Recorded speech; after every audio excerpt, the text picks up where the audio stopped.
Actually, I think I'm going to say 97% of it was all written. And, because it was like with the advent of YouTube, for instance, how some little 1-minute clip can get 50 million views. It's pretty astonishing. And it's also really captivating. I would watch them over and over. But there's no actors, so we knew that the style had to be very improvisational. So that's why we rehearsed this like a play so that we would actually try to stump each other and mess up here or mess up there just so that it looked more real.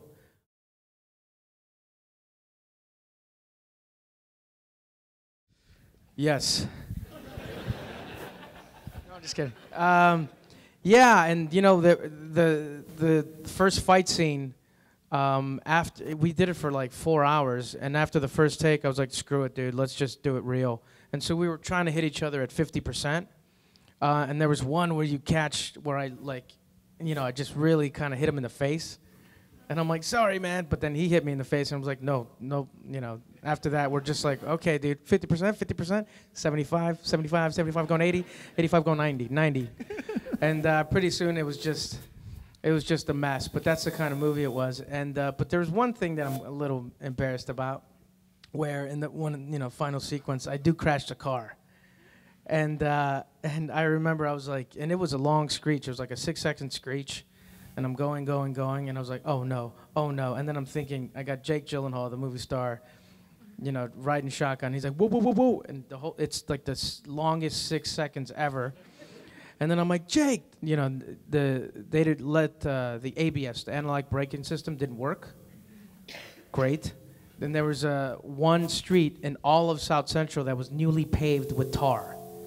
So that didn't help out. And then and I was like, Jake, are you okay? And the airbag just poof, right in the face. And Jake, being the stealth actor that he is, it's almost like he's like the airbag went like, shoo, I'm okay, man. I'm like, how'd you do that, dude? Genius. Jake Gyllenhaal can do anything.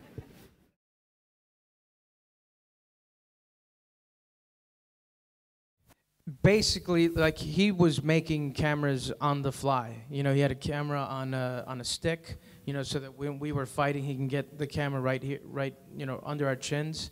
And then we would actually have real cameras here with a monitor, a shell, for our torsos, and another monitor in the back.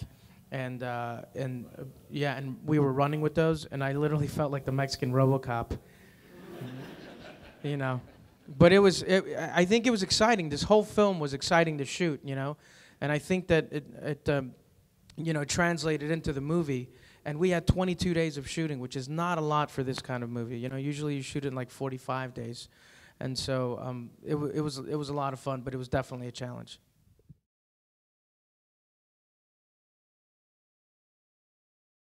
To be honest, not really.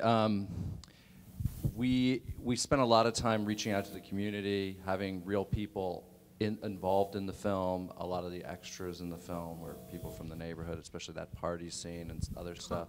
We were firing AK-47s and all these guns off at 4 o'clock in the morning and really had almost no complaints, which trust me, you couldn't do in Brentwood or Beverly Hills or something. I don't know, we really loved working there, and everyone was so nice to us, to be honest there. I mean, there were a lot of people always concerned about something that was going on. There were, on the fringes of things, little teeny things that would go on that could be really scary, but we were so focused on the work that we were doing, we were just maybe too stupid to care, and we just did it. Let's talk about that party scene, huh?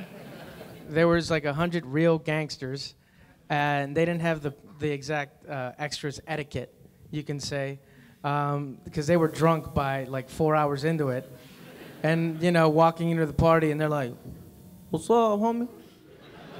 And then I'm like, "Whoa, do these guys know I'm an actor? Tell them I'm an actor."